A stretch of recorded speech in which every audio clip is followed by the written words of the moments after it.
Riboti ni ria ndagutigana ni atena Ruhonge rwa Knut guku bururi-ini Rurakaya ni undu wa kigina kiria makoragwo makiheo na makirigia utungata wa mathomo makiuga ati kwa miaka 10 matikoretwo makiongererwo kigina giki ona thengia ya Muturire gukorwo Uambatirite na gicunji kia 50 harĩ igana. Munini wa mwikari Gitioya kana munini wa kigina Ruhonge-ini rwa Knut Kennedy Nyamonda kiaria ari kaunti-ini ya Murang'a nio metumindigi maguru yatariria ati hari monene nio makoretwo makihutio na njira nene kumanagia na undu uyu.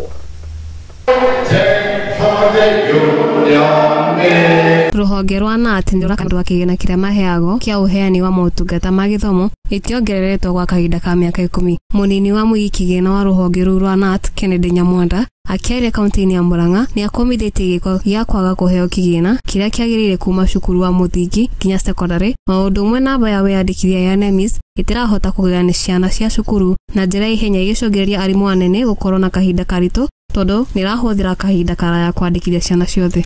Capitation is an issue in our schools, right from primary to secondary schools. Capitation is an issue. We have an issue with this NEMIS. This NEMIS doesn't capture, it is very slow. Our ed teachers try to enter the pupils in their various schools into this system of NEMIS. It is very slow. It takes ages for them to capture all the pupils in a school. Ogena kuo ni marahitukira thina wa kwaga kwambatithirio ngathi ona mathurimo.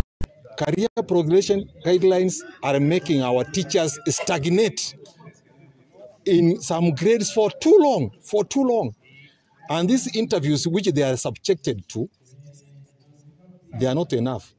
They attend the interviews and very few are promoted. Kennedy Nyamonda ni aretikiria kuhe arimu aria marikitie guthomera urutani hamwe ka mawira ma guthie na mbere kumuhigia na ni acokerete mutongoria wa bururi President William Ruto tondu wa kwandika arutani 55,000 hari mwaka. Internship, it is a strategy for us. We are supporting it. Teachers have stayed outside after college for far too many years. Let them be employed, all of them. We want to thank the government for the good work they are doing, because employing 55,000 now in a year, that one has never happened there before. We are really grateful to His Excellency the President for doing that. Akirikiria ni arahinyiria uhoro wa arimu aria marahuruka wira maheo mieri 6 ya kwibanga niguo mahote kumenyera gukorwo matari wira-ini. It is important that just like in other sectors, once somebody is about to retire, to be given a terminal leave. We are not an exception as teachers. Let teachers be given a terminal leave so that they go home 6 months early to start adjusting, being away from work. This issue where a teacher is given a letter warning 1 year to that you are retiring next year, and then the teacher goes and forgets because teachers are very busy. Gerifotera Mutingi TV mbetagwo mwende wa mbere. Aya gatho cio mwanya muno ni undu wa riboti ona